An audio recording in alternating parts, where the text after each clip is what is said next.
I'm going to be just giving you some tips about how to find a job in sterile processing. So this live is if there is any negative comments, yeah, I've been working in sterile processing, doing sterile processing, and a lot of people comment on my page and they're like, job, I can't find a job, nobody is calling me back, nobody is taking me serious. So this live is for you. Okay, so I got certified in 2022.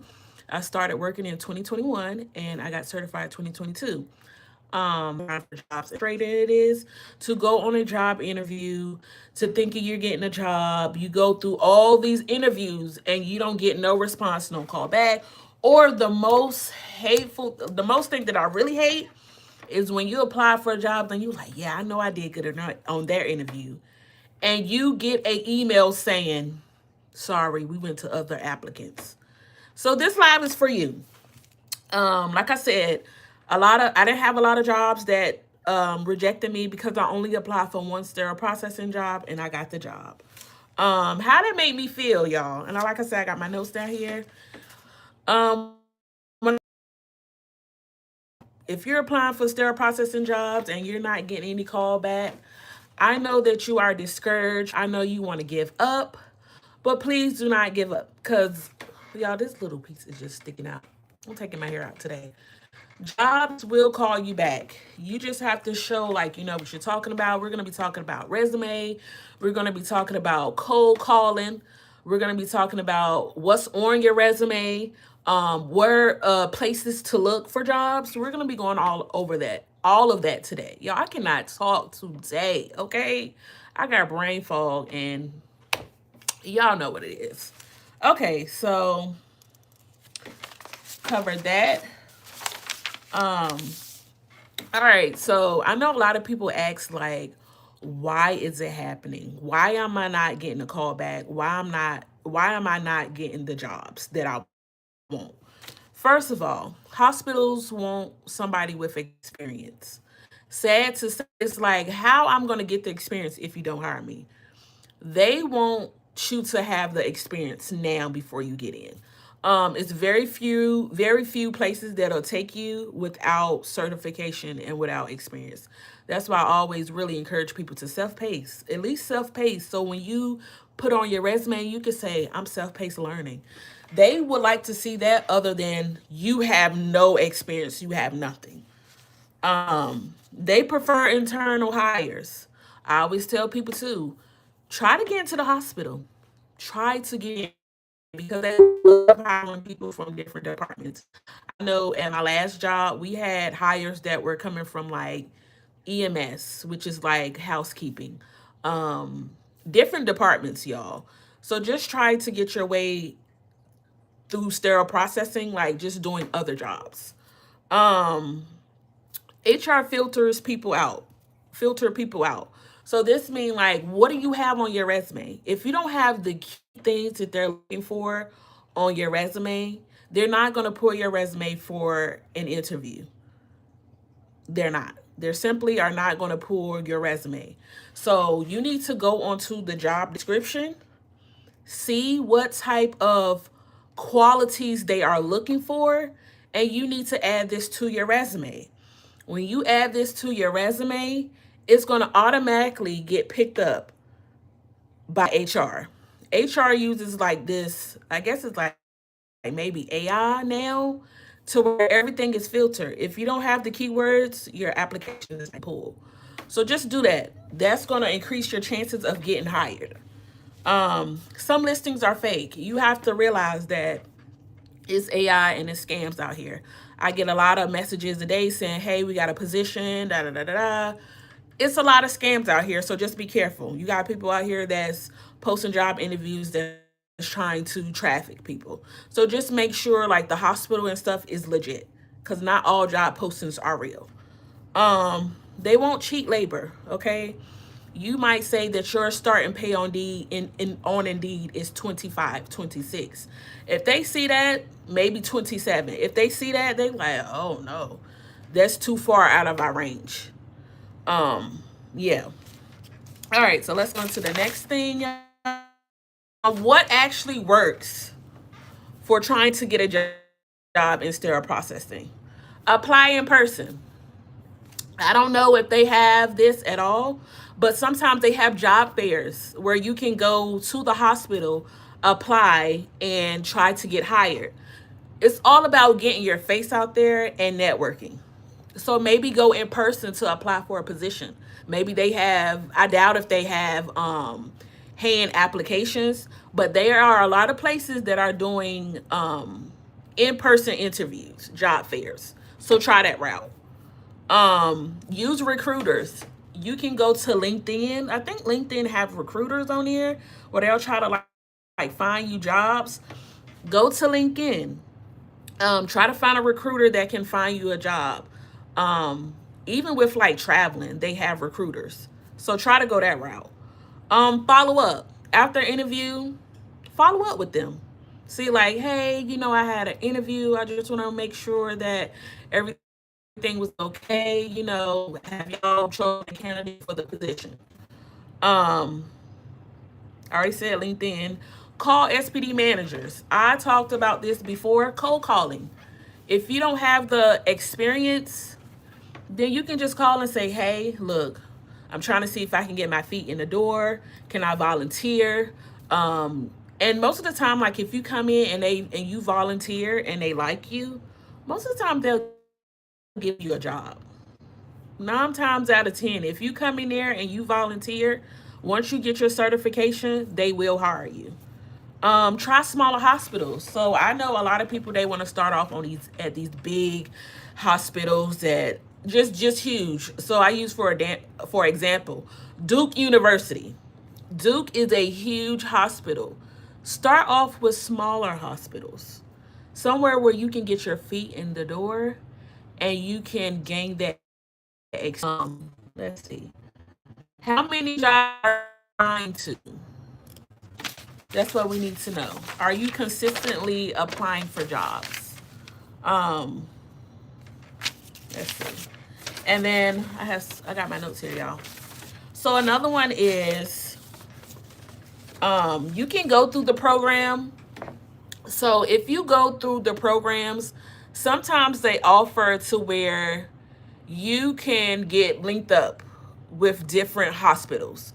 Now, if that program does offer that, I 100% recommend go with the program, because if they can get you set up at a hospital, go for it. You kind of get the connections from the programs. You can always network with people, see what jobs they're going to. It really just all depends. If they're offering that with the program, go for it, honey. Um, and I'm gonna put y'all on game because a lot of people do not know this. Do y'all know that HISPA has a career center listing? Okay, and this is on the HISPA website. So y'all know y'all get your certification through HISPA, but they have job listings on there. So you can go on there. I went on there today. You can go on there. You can find your state. Even if you want to be in a different state and accept a position, get on HISPA. A lot of people do not know about this. People is getting on Indeed. People are getting on LinkedIn. But don't nobody know about HISPA career center listings. This is literally a list of jobs for HISPA. And I feel like they will be more open to hiring you because it's through HISPA. That's where you get your certification from. So y'all try HISPA. And then you have your regular job sources like Indeed, ZipRecruiter, literally whatever job listings in your area. Try to get on these jobs, see what their criteria are, and put it in your resume. I can't stress this enough. When you do your resume, and I have it listed here. When you do your resume, you need to put that you are attentive to detail. And y'all need to be writing this down. So you have your resume, right? And you should have a cover letter with your resume. I learned this in college, and I also took a course in high school about what was it? I forgot the name of the class. Something dealing with resume writing. So you should have a cover letter. In your cover letter, you need to say like, use self-paced learning. If you certified, you need to put that you're certified. Um, you need to put that you're attentive to detail. This is where you're gonna list your skills. You need to put that you're a critical thinker. I say this in all my videos. Say that you're a critical thinker. You a team player. These are the things that we're looking for in sterile processing. Coming from somebody who is a lead tech, who have worked with supervisors, this is what we're looking for. I have said in like interviews, we're looking for these people who are going to get along with others. All right, attentive to detail, like I said, team player, have effective communication. You need, if you don't have these skills, you need to list this in there. If you're trying to get a job, you need to list these things. Friendly and takes accountability. These are the most crucial things that you can put on your resume. Because when we see this on a resume, we like, she ain't got no experience, but she attentive to detail. She a team player. You know what? She a good communicator on here. And she take accountability. Yeah, we're going to have to get her in to see what she about. So these are the things that you want to put on your resume, because it's literally going to highlight you and it's going to put you on a pedestal like, yeah, we need people with those qualities. Like I said, your resume is going to be the most important thing to get you in the door. Yes, your interview, and when you do get your interview, you need to be preparing yourself. Don't just get on YouTube and look how to do the job. You don't need to tell them, like, you can't show them how to do the job, right? You can't show them yet. But if you do your research about Bowie Dix, about different things in the department, when you go into your interview, you can discuss these things, right? So you just want to make sure that you are doing your due diligence with getting the information about sterile processing, not learning how to do the job yet, because you can't say, oh yeah, I know how to process scopes. We're not looking for you to show me that. We're not looking for that. But when you can come in and say, like, yeah, I know that it's fast paced. I know that, some days may be slow. I know the 5 areas, like one day I'll be in decontamination, assembly. Like, these are the things you need to be talking about. Like, I know about the sterilizers. You may not know how to work it, but the fact that you can come into the interview and say, yes, I know about the sterilizers. I know about the clean and the dirty elevator. I know about pill pack. Like, these are the things that you need to be saying during the interview. That you know, that you did your due diligence before you came into the interview. And you have some type of knowledge of the department. Let's see.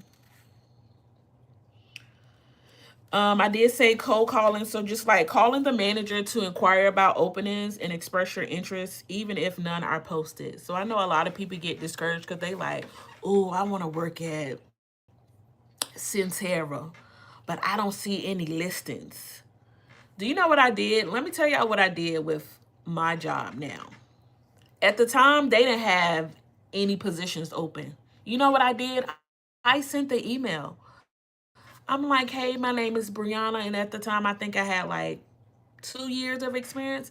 I said, hey, my name is Brianna, and I have 2 years of experience. I'm currently a lead here at such and such. And I was like, I know that you guys do not have any openings right now, but when you guys get a opening, I'll be more than glad to come in, interview with you guys.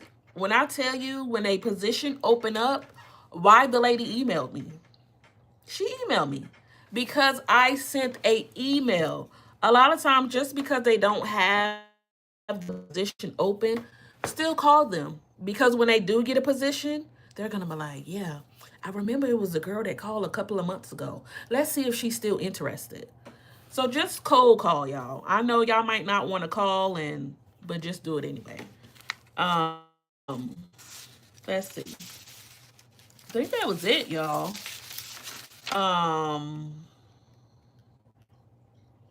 I put contact recruiters, contact hospitals directly.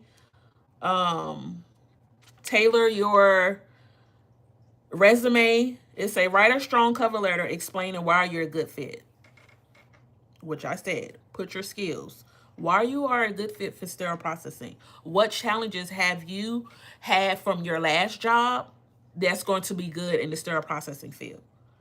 Every time you want to go into an interview, and this is not even just sterile processing, you want to say how your last job prepared you, what skills you had that's going to help you do that current job. So you could say like problem solving. What did you do at your last job that's going to be helpful here? Um, let's see. I think that's it. And then also networking. So like when they have different conferences for sterile processing, even though you're not certified, you still can go to these conferences. You can research them. You can find them online. They have different programs. You can go and you can network with people, and this can help you find jobs. Thank you. Hi. Hi, Yasmin. Thank you. This can help you find jobs. I always talk about like networking. Get yourself out there, and I know how it feels like applying for jobs. Like I said, I never had to keep applying for sterile processing jobs, but I know for social work jobs. I was applying, y'all, for just think about 4 years.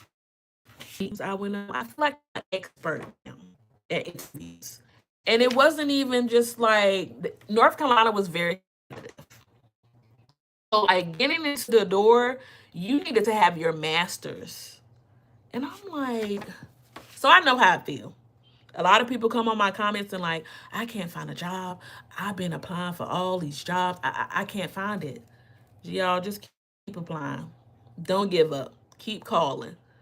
Something will open up for y'all. And I always tell people, look in your area. Maybe you want to get out your area. Look for the small clinics. I always say that too. Check out the small clinics. Just because you can't get hired at the big hospitals, try dental. A lot of people don't know, like dental clinics, they have sterile processing techs that just sterilize the dental instruments. So try to get at something like that. Um, yeah, do y'all have any questions for me? Do y'all have any questions? I'm trying to make sure I didn't leave nothing off. If y'all been looking for a job, how long have y'all been looking for a job in sterile processing? Maybe I can help. I know I try to help people. Like I try to look up what jobs are in the area and I try to recommend it. Um, but then the rest is up to y'all. And I also have an ebook, y'all, explaining like how step by step how to become certified. I do put a little pointers in there for your resume, but yeah. Y'all have any questions?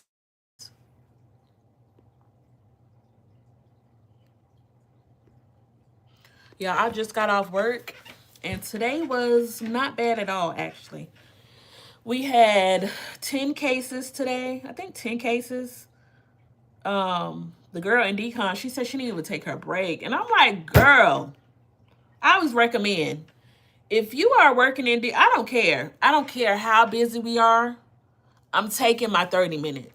She worked through her whole shift.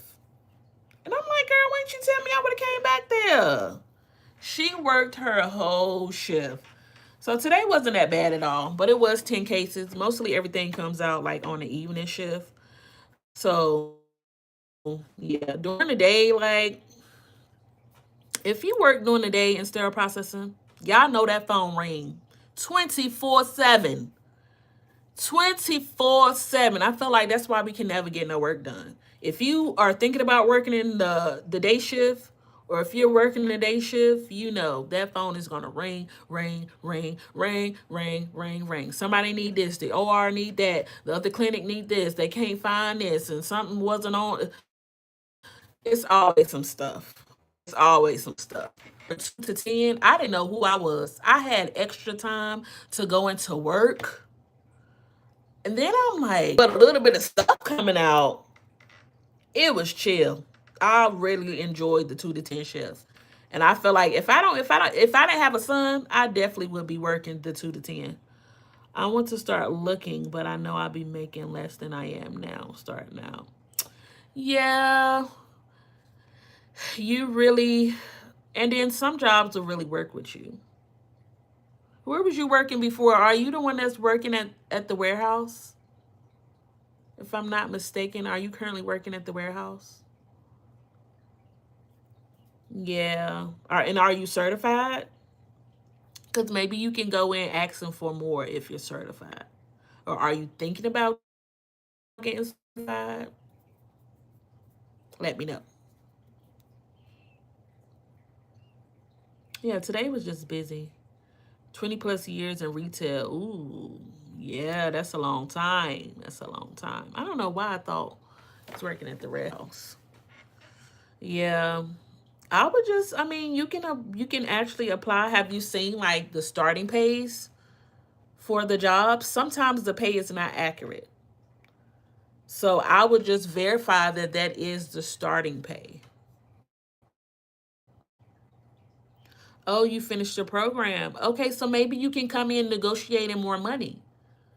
But here's the thing.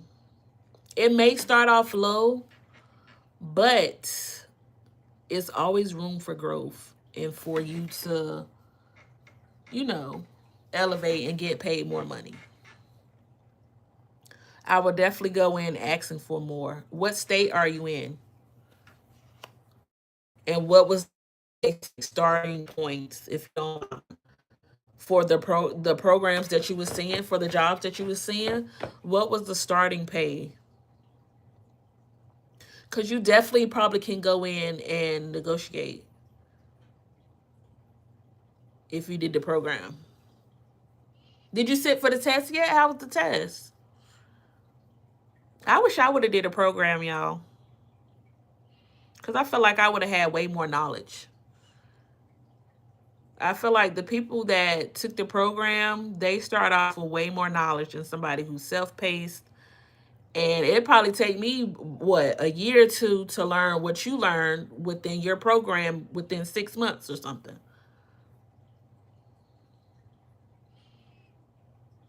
I'm about to go walk my dog, y'all. Y'all want to come along and walk my dog? Yeah, have you looked at the Indeed and see like what are the starting pays? And I be trying to like go on Indeed and see what other places are offering. But then I'm like, I don't even want to get caught up in it because you can see LA and they starting off with $40, $40, $50. But then you got to think about the cost of living. The cost of living is expensive. So that's really not even going to do nothing. Because rent going to eat it up.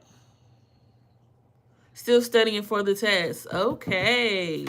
Yeah, so you probably can go in and negotiate. And if you get a job before your certification, they normally give you a $2 raise.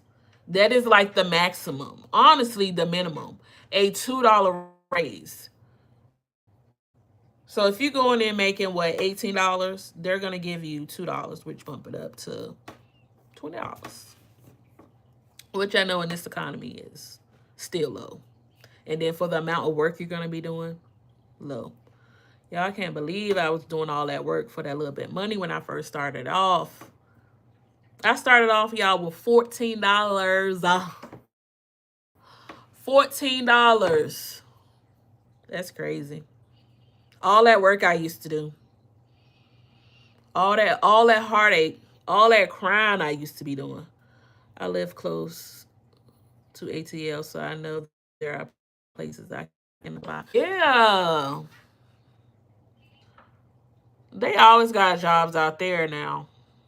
You might can find a good hospital. You know what? When we get off the live, I'm gonna try to and see like what they paying out there.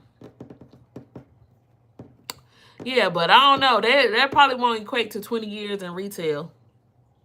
I'm sure you're a manager now, right? 20 years in retail. How you do retail? Because I worked at Burlington for 4 years when I was in college. Them people used to cuss me out piss poor. I mean, cuss me out bad over some clothes. Do you hear me? over some clothes. I remember one time this lady called me a trashy in.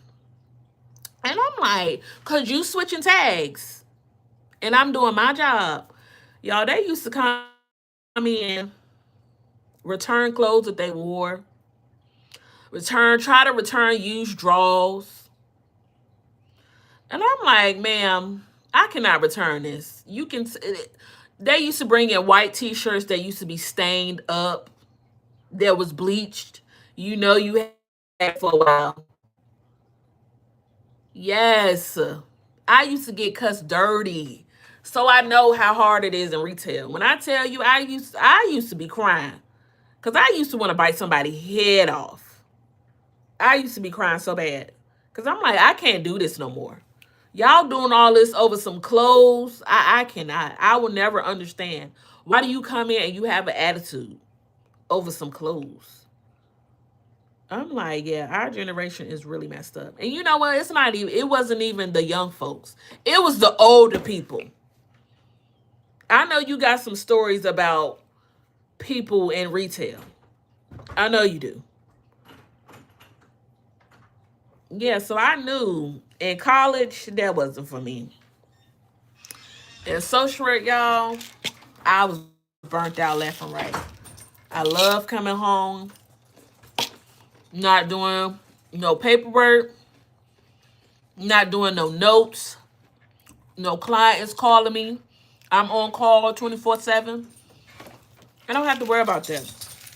In sterile processing, you come home, you can take a shower, you can kick your feet up. Now they might text you, maybe the evening crew might text you for something. Hey, did y'all process this or something? It might be a little stuff like that, but your phone ain't getting blew up like I was doing in social work. Food side, mostly. A lot of things I do transfer to sterile processing. Food side? What you say, food side? Yeah, come on to sterile processing. I'm telling you. Totally different from retail. Totally different. But the only thing, though, I say, it's drama. But it's drama everywhere. It is drama everywhere. But yeah, I really love my job. I like that it keeps my mind busy. Because, like, I got anxiety, so my thoughts be going, So to combat that, I like being busy. So y'all know sterile processing is busy. You're constantly doing stuff with your hands. It's almost like neuroplasty. You're learning things. You're turning your brain on. And I just love it. Like sometimes I do get bored, like if it's nothing to do, because I like to stay busy. So when it's nothing to do, I walk around, y'all. I go to the different go to the different departments. I go upstairs to the OR. I talk to people in the OR, see what they doing. I go to EMS, see what they doing. No, I do not like to just sit. So that's why I love sterile processing. And I love being a decon too. Even though it's hot and it's sweaty back there. So for your program at Penn Foster, did they have y'all in decon? Did they have like a simulation? I just want to know, like, how's the program? I honestly would want to do that. Because I honestly, in the future, I'm thinking about being a trainer. I would love to be a trainer. And I just want to know, like, how's it like? I think I'd be a good trainer. Everybody be commenting on my videos like, I wish you could train me. I would love to be with you training. And I'm like, yeah. So they do supposed to be having like a position and opening to be a day trainer. That's what I might apply. And y'all, did I tell y'all that I passed my CHL? Clap it up. I am now a certified healthcare leader. I know the last time I came on here, I know I told some people, I think I did say the last live that I passed, but I'm going to say it again. I passed. Clap it up. Clap it up. Y'all, that test was hard because none of the that I studied was on the test. And are you seeing the ninth edition? I know that there is a new edition out. Just like the CHL. My dumb tail was studying the daggone third edition. The third edition. Thank you so much. I'm ready.